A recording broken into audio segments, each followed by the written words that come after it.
Hello, everyone. I am Corey Andrew Powell, and welcome to another inspiring episode of Motivational Mondays, where we delve into the stories and journeys of extraordinary individuals who are making a mark in their respective fields. And today we are thrilled to have with us Yunus Chkirate. I think I pronounced it correctly, a remarkable and highly talented contemporary painter and sculptor. He's celebrated for his captivating portraiture and innovative hand-woven galvanized steel sculptures. I'm excited to discuss with Yunus what drives his passion and artistic journey in the art world. So, Yunus, welcome to Motivational Mondays. Thank you so much for having me. It's really a privilege, and I'm excited to be one of the first artists to talk on your podcast and delve in a little bit into what I do and my life. So here, I'm Yes. all yours. Okay. Well, thank you. So, thank you for being here, and I appreciate that. And how did I do with the name? Did I do You okay? did fantastic with the name. Okay, Yeah, because I love the way you asked me how to pronounce it. Saying shush and karate at the same time is the best way to do it. yeah, It's karate. yes. For everyone, when you people who are watching this podcast, when you read it, it looks like it would be Chikrit if you're like a crazy American who doesn't really know beyond, our own phonetics. But yes, it is like sh and karate, so much easier to pronounce. So people can keep that in mind. And yes, you are one of the few. I don't think I've had like a fine artist on the show, or if I've had one, it's been such a long time. We have a lot of people on the show often who are in many aspects of the business world, and I just said, when your publicist cat messaged me, and I was like, it's a great opportunity to showcase another career, a fine art career. So I definitely appreciate that with you being here. Now, moving right along. I would love to ask you, though, to begin, just start telling us, if you will, a little bit about your background and what first inspired you to pursue a career in art. Absolutely. Well, I'm really glad that you're bringing up also the side of artists as a career, because we often talk about creative so much and not as much of the business creative business side and the career side. So it's my pleasure to do it. A little about me, little old me. I'm born and raised in Montreal, born to Moroccan and Italian immigrant parents. So we had high expectations for us from a young age. I first started my studies actually in social sciences and then fashion marketing. Mm. So my journey to the art world took more of those stepping stones first, which helped me out immensely. When I started in the fashion world, um, I was quite the go-getter at a young age. At 22 years old, I had gotten myself working in-house for a big brand in Canada. And it really exposed me to a lot of different creatives because I had to have my teeth sunk into the production side, the branding. We're talking about 2008. Mm. So all the e-commerce was starting up.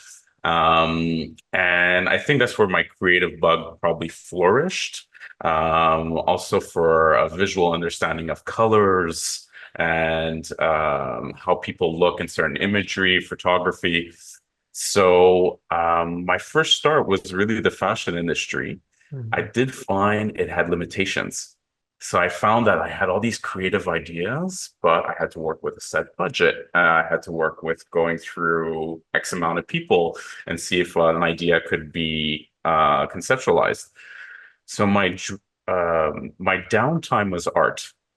Um, I used it as a way to kind of just reconnect with myself. I always was drawing since I was a little kid. Mm. And then I made it an actual thing where I was like, you know what, Saturday, there's no more martinis, there's no more going out to the clubs. It's me, my art, and I want to just connect with myself. Mm. And it's through that process that the beginning of my art career started. I love that. There's so much to unpack there too, and I want to just start with one thing, which is so great, where you weren't afraid of the work, and you made that distinction between what is the creative, which we all want to just, live in this vibrancy of color and fabulosity. Um, but there's a skill that has to be also acquired when you want to sort of do something as a career. And that Absolutely. that makes all the difference. So I love that you talked about sinking your teeth in, putting the martinis down, but who doesn't love a good martini? But but you're right. Sometimes you have to go, okay, the discipline is, and for our young college age audience especially, it's a big point to drive home. The discipline and the work are very, very important. And to elaborate on that, and this is kind of something we'll probably talk about more later, like advice I could give to younger artists, but I didn't give myself too many hardcore goals when I first started just exploring the creative. I let it very loose. You need time to navigate to see what speaks to you. Um, um, Obviously, in that time, I really discovered that portraits is where my creative lies, Hmm. and human connections and behaviors. But I wasn't trying to be like a mastermind artist. I didn't go to art school. I was just drawing and knowing that practice will make things better. I just explored that way. So I think it's Hmm. super important, like you said, to just know that you have to put in a certain amount of discipline to get somewhere. And all those were like, mini baby steps to getting to the career I have now. And that's the Yeah. Hmm.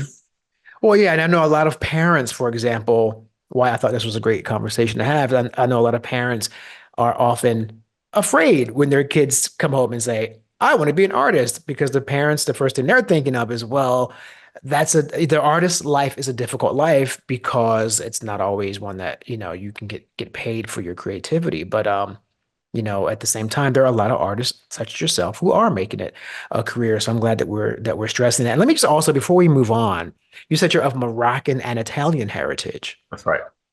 which are two beautiful cultures where, I mean, art is so much represented in both cultures. You could not miss, I think, when you combine those two worlds together. So that's a bit of a cultural jackpot as well, I think, for you. Um, Thank you. I mean, and even I would say my Montreal Mm. upbringing, like I have a real love for my city and my hometown. I just have to circle back to something that you said before because it's like having an Italian mom and saying, "Hey, mom, I want to be an artist." Of course, you know, Yeah. but she totally believes in me and she's super supportive and is an artist herself, so Hmm. has so understands what I do. Um, I'm trying to mentally anchor to what I want to answer first, and that definitely the Moroccan Italian warmth, I think, in those two cultures affects who I am. The Montreal side too, we have such a diverse, thick culture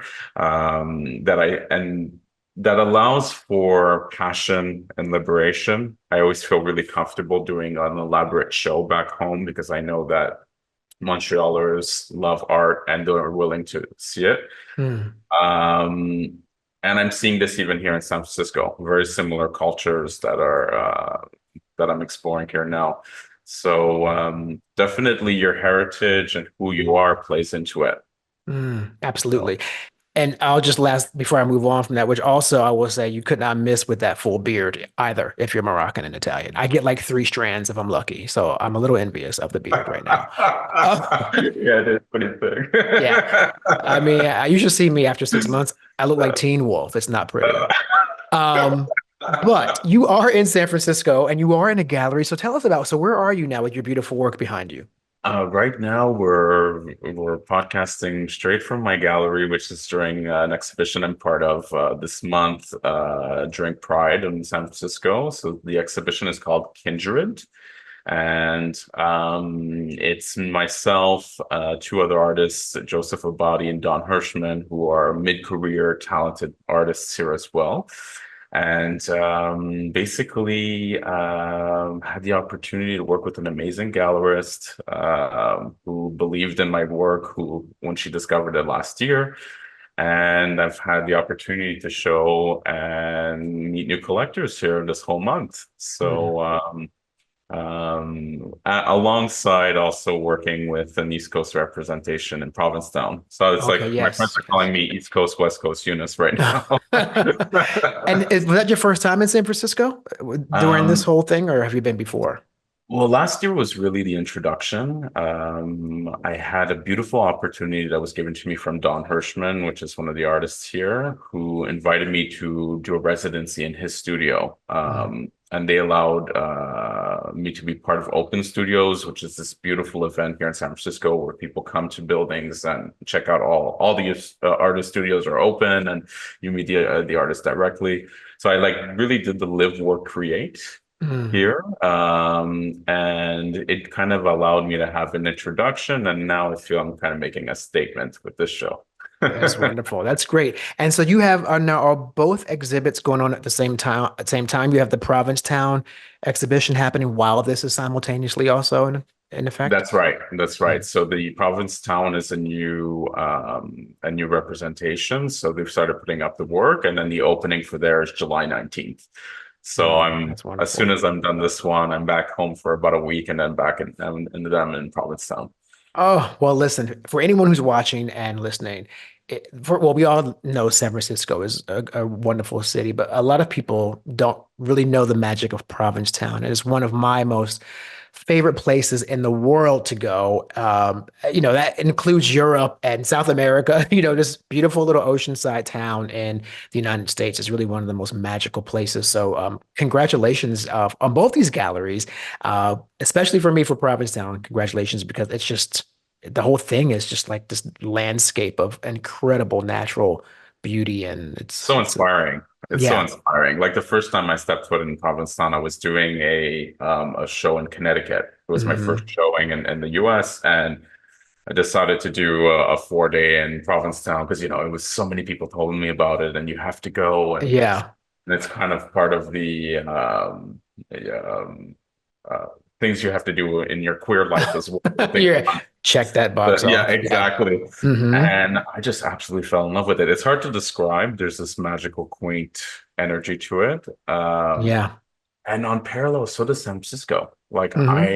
every time I come here, I'm having kind of a love affair with the city as well. We're dating. We're dating. Yeah. We haven't committed yet. We're just Well, dating. yeah, San Fran is cheating on you because we were dating Yeah. too. Me and San Fran were. Me and Uh, San, yeah, I got to come to San Francisco as well during a couple tech conventions that had to do with being the influencer world and technology and apps, and I was brought there twice. And my first time going to San Francisco, and absolutely fell in love with it. And it was when the show Looking was on, which was kind of funny. I And love so that. I had seen it on TV because of that. I'm like, I really want to go. And of course, the show did it no justice in person. It is a phenomenal city. So yes, Eunice and I are doing clearly tourism commercials now for Provincetown and San Francisco, and hopefully we will have checks Get in the back. mail by the end of this podcast. Um, when it comes to your work, though, your portraits, I want to talk about your wonderful portraits because you capture a wide range of emotion in your work, and so I would love to know what are some of the insights into your creative process, and like how do you choose the subjects you paint, and even your color palette, or is it just spontaneous when you get in front of your Yeah, canvas? yeah. Look, I'll try to word it as best as I can to get an idea of this complex creative mind of how it works. But I guess I'll start from where what I did at the very beginning and what I've held true to, because it's been something I really make sure I keep on the same path, even from 15 years ago when I first got onto the market. Mm, Each portrait, every creation, every idea has to come from a raw emotion. It has to be an authentic raw emotion. So there's nothing that I do that I'm just thinking, oh, I find this person pretty, so let me just make a pretty portrait. It has to be some sort of connection for me. That's a moment in my life or a moment in others, or especially a moment I could relate to. hmm. Um, I think holding on to that makes each work special. Um, I think by digging deep into yourself and saying, hey, this is how I'm feeling alone in this studio, and creating something that's tangible in front of you that a viewer could look at and then also relate their emotions to, Hmm. it's priceless.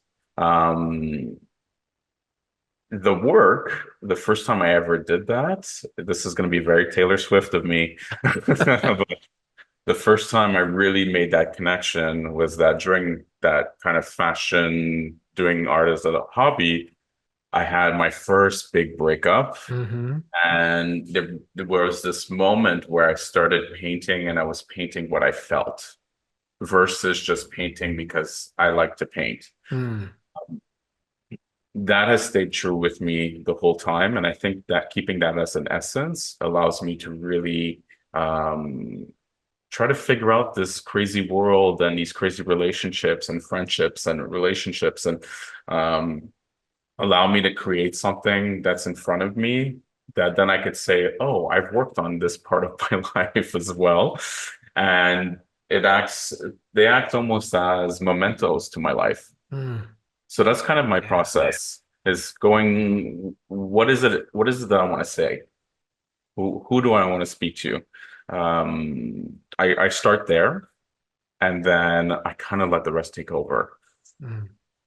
You know what? That's such an important component too with a podcast like this as a leadership podcast, because one of the things we often tell people, and of course, again, our demographic is a lot of young people, but we also have non-traditional college age students all the way up to baby boomers. So you have just people in general who benefit from good lessons. And you just shared a really important one, being able to harness what we think at the time is failure or something negative, being able to process it, see how we can utilize it, see how we can make it work. And there's a woman who I met and interviewed on the show here. She was injured in the Boston Marathon bombing years ago. Okay. And her life is very different now. And she actually almost reveres that experience because it changed her in so many profound ways.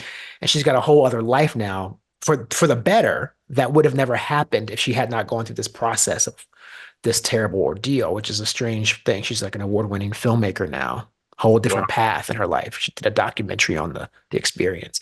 But anyway, she said to me, in life, sometimes things you think are happening to you are actually happening for you.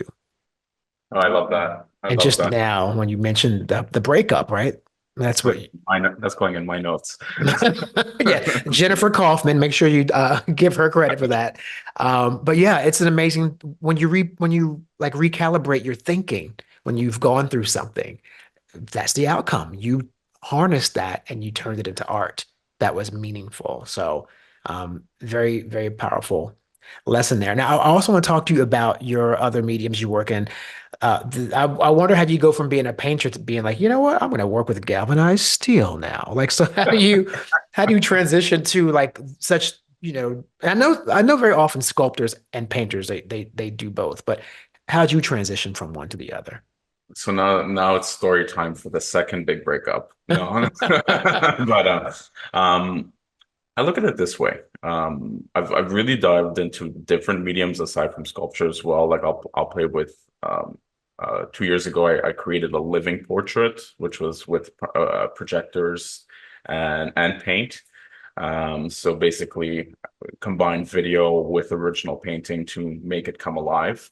Mm, Um, I see creativity being this ball that's in our souls, and then it's just finding a way to use different tools to get it out there. And that creativity, I noticed it when I was in fashion. I noticed it in marketing. We all have this ball in us in certain ways. So even if I use it as a painter or a sculptor, there's people who use it in their sales techniques. There's people who use it in their practices. So mm, for me, the sculpture started as a challenge. I was going through another significant kind of period of my life when it came to relationships, um,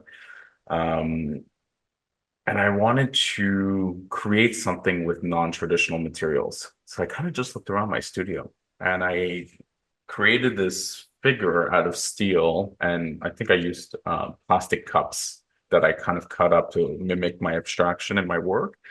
And it was just this figure with all this energy coming out of it. Of course, for me at the time, it was me letting go of this heartbreak.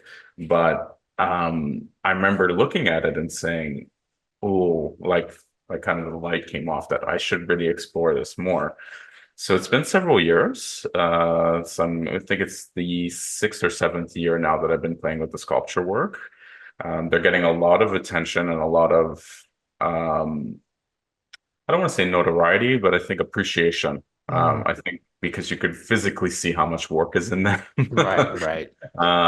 They're a labor of love for me. I start them knowing that they're going to take me forever. But it's almost like a knitting to me. I Mm. do it to create these forms, and I like to strategically even um, place them next to artworks that are similar in paint, because it really shows the viewer that you can tell a story through paint or through galvanized steel. And it's seeing people's emotional reactions to them that are really interesting. Mm. Yeah, it's interesting about that too, because when it comes to like us trying to work through things as humans, we're going through an emotional breakup. And by the way, apparently for you, breakups are very, very I good. told you, very Taylor For you. Swift. Yeah. I mean, if you can parlay that same success that she did into breakup into your art career, you're going to do just fine, kiddo.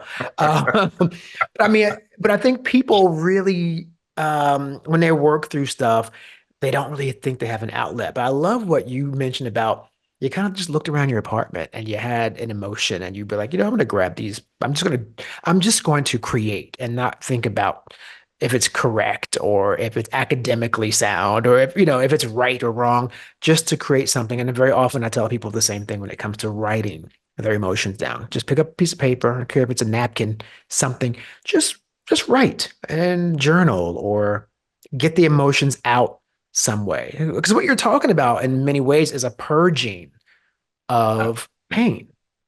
Absolutely. I have to name drop a good friend of mine who is an Olympian who told me the best thing. His name is Jai Wallace in Mm. Australia. He told me we got to do a project together back in 2014. He got me to exhibit in Sydney. He goes, "Darling, you have a way of turning pain into profit." Yes, I love it. I But mean, it holds true with this parallel of being an artist and a business person, because we're really both. I think the modern artist has to be really aware of business. I look at it as two hats that I have to wear. When I'm wearing my creative hat, the business hat is completely on the side. There's mm, not one, I'm not thinking, is this going to sell? mm, Um, oh, people are really responding to red right now. None of that. right. As soon as I'm done with the creative hat, the business hat comes on. How do I get my work out there? How do Hmm. I have to not just pay my rent? I have to live and be happy, um, and also get my work connected with as many people as I can. Yeah. So I think it's learning to separate those moments. I've learned that, okay, when I have to purge emotion, that's when I'm like isolating into my studio. I'm working really, really hard. Some days, like my phone is off and I'm in there for like, 12 to 14 hours. Mm. Great. I remind myself to eat now. That's Right. that's that's important. But Yes, please. and then after there's other periods, like now, I'm not in creative right now. Right now, I'm at an exhibition and I have this beautiful opportunity to meet all these new people in another city. Mm. So business hat is more on now, Yeah. right? But you learn to work with both. Yes. Again, another valuable lesson, compartmentalization, right? Um, doesn't mean you abandon one or the other, but you're right. Compartmentalization is what I think many people have mastered in life so that they can have this is here and then this is over here, and I have to maintain both and do both.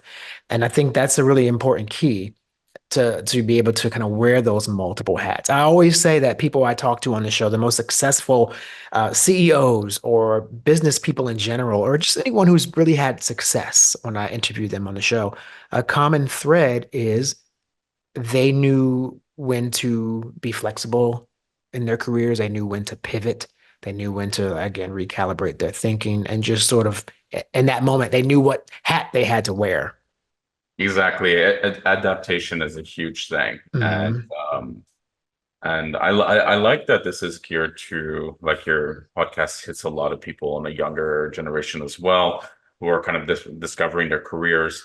Of course, being an artist is probably one of the hardest careers you could choose, Hmm. because of that play of Yeah. life.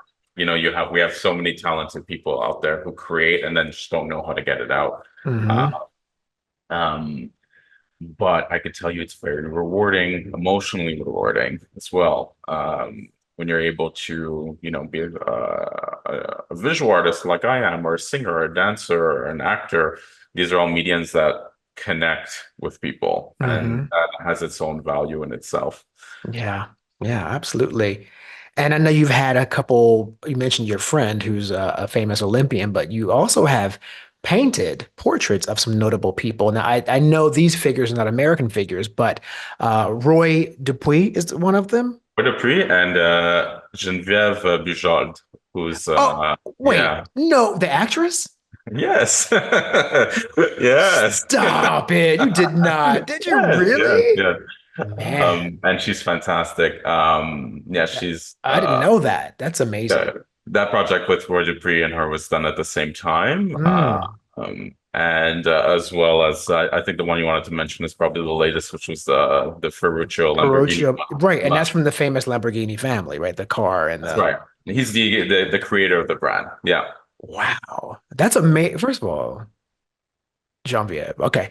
Um, We could yeah. talk about Genevieve some more. It's Well, cool. Yeah. I probably this particular audience doesn't know her work. But some of us who were around a little longer, we get We it. know, we know, we We know. know.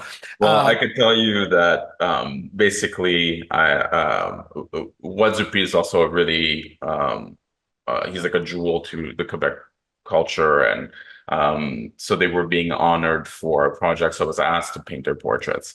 mm, I didn't know them that personally, right, right? right. And Yeah, because you're kind of young too. You're kind of like, I mean, I'm just saying. good cream. It's good cream.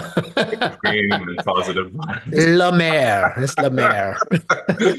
um, but I basically through their agents, I said I need to connect to something, and so this is something I could give also advice to in any field that you're working with. You have your core values that you hold on to. And my core values in that situation, and even with the Lamborghini portrait, is that I need to honor them, but I also need to honor my artistic statement and my direction. Mm, So what I asked with Genevieve and Roy was, you send me over pictures of them that you think is interesting, and I want to see what they think first. And they both happened to send me pictures of them in their mid-career. So here mm, I was in my mid-career, and I was able to really hold on to that. right, right. Um, I think in anything you're going to do, empathy works really well. So when it came to painting, NPS Genevieve loved her portrait. I sent it to her in LA, and I got a beautiful call from her, which just made me smile. Look, it still makes me smile. Just having a moment from her being like, "This is hanging in my living room, and Mm, how did you manage to capture me without even knowing me really well, right?" beautiful. Um, um, Even with Lamborghini, obviously I'm not the CEO of a fashion luxury brand car, so I can't relate to that. What I could relate to was having a vision, having to go get that vision and making it work. So as an artist, we're constantly doing that. Like for this, I'm really thankful to have partners like Cat and galleries, Hmm. because I'll get a kind of crazy idea and I'm journaling it and I'm writing it down, and thinking, okay, how can I make this happen? And then it's through really nice partners that are there to support you that we make that vision reality.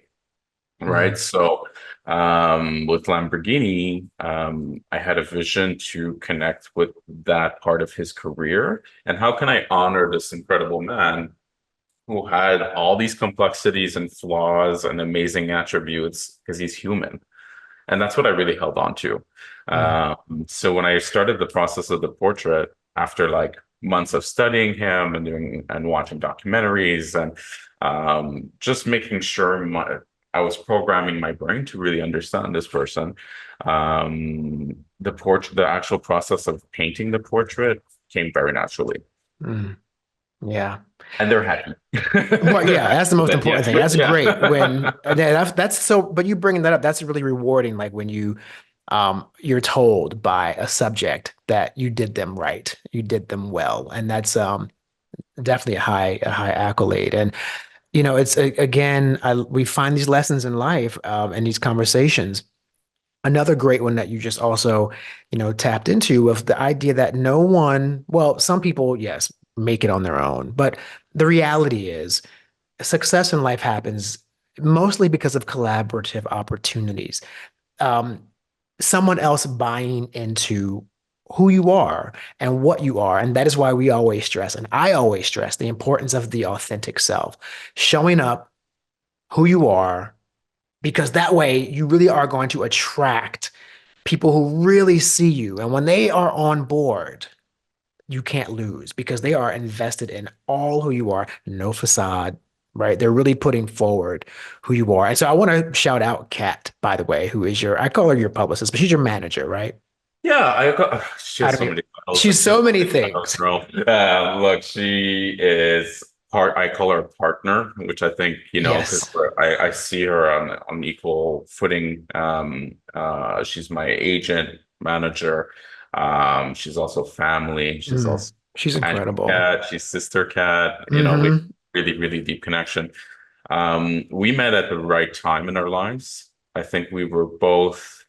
I was, and it's my career is I'm really grateful because it's really her who helped me jumpstart my career, Mm, and still is present with my career to make sure that she knows me the best. She knows me the best, so she knows my quirks and all what things, what the hopes I have, the fears I have, and she knows how to mm, navigate that with me. Um, I think knowing when an opportunity is present and seizing it too is important. Just being your authentic self. I didn't have to put on this whole like razzle dazzle show for Kat when I met right, her. right. I just had a vision that we were going to work together. We had gotten really along. She had this kind of prominent name in the artist world. And I was 23 years old. And I just had about 7 or 8 paintings at my home. So I invited her and a mutual friend over for dinner. But I'm rocking Italian, right? So when we invite you for dinner, You're gonna eat, I right? mean, I think I did 7 courses. Oh my Yeah. goodness. Yeah. So I just wanted, but it wasn't me putting on a show. It was just who I was, right? Mm, And I'm still the same way. I'll still cook that way when I love someone. And so I saw an opportunity, but at the same time, it was an opportunity for her.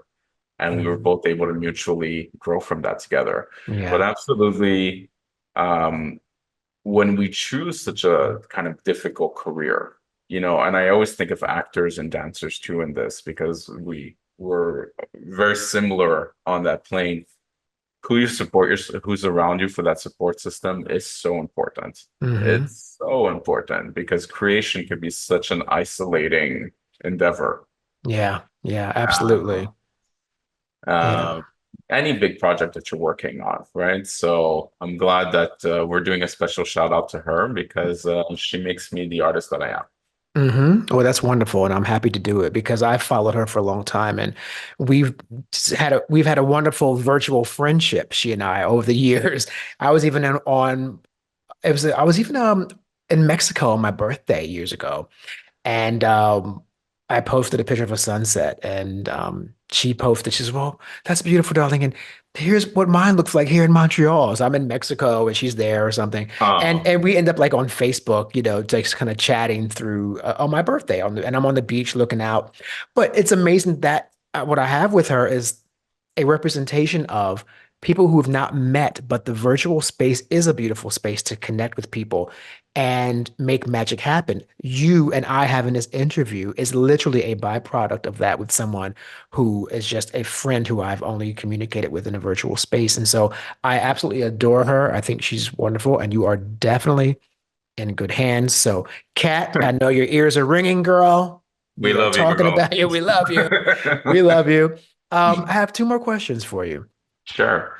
So one is really, I know, important to you about representation and visibility. And I know they're crucial components of what you do as well, as we talked about being the most authentic self is something that you are and you bring to your work. So how do you see your role in the art world with that message of conveying representation of the LGBTQ community? Well, thank you for that question because it's so important and it's still something that we need to be elaborating on. Um, I wear my queerness as a badge of honor. You know, it's a very integral part of who I am. Um, and often in the art world, it's like you have to be able to say, I'm an artist who's queer. I don't just do queer art. Hmm. And it's an interesting thing to kind of navigate because, of course, these are situations that are based off my life. My life happens to be more in the queer world. Um, but ultimately, I want my art to share and to connect with people about universal feelings like love and struggle and challenges and overcoming all these things. Those things are genderless. Those things are sexless. So for me as an artist, I think being queer and representing that in my from my communities allows me to have a certain sensibility to Hmm. even the subjects that I choose. I often tell people when they look around at the series uh, as a whole that some of the subjects are really androgynous because it's not about their gender. I want you to focus on the emotion here. I wanted you to focus on the story. Um, but it's also important to, on another hand, to be out and proud of Hmm. who I am and never ever to back away from it. So I equally work with a lot of LGBTQ plus charities.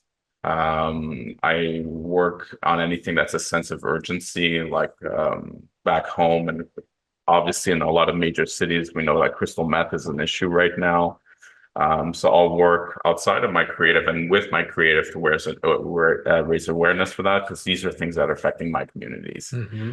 Yeah. Um, so I hope I answered that. I know it's a lot in Oh, one it's question, but I hope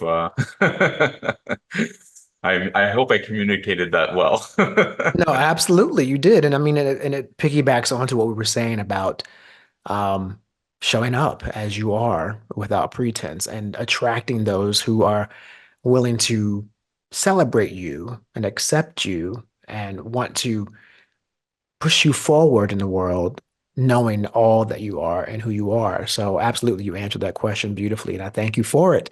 Thank you for those wonderful words of wisdom, Eunice. I really appreciate that.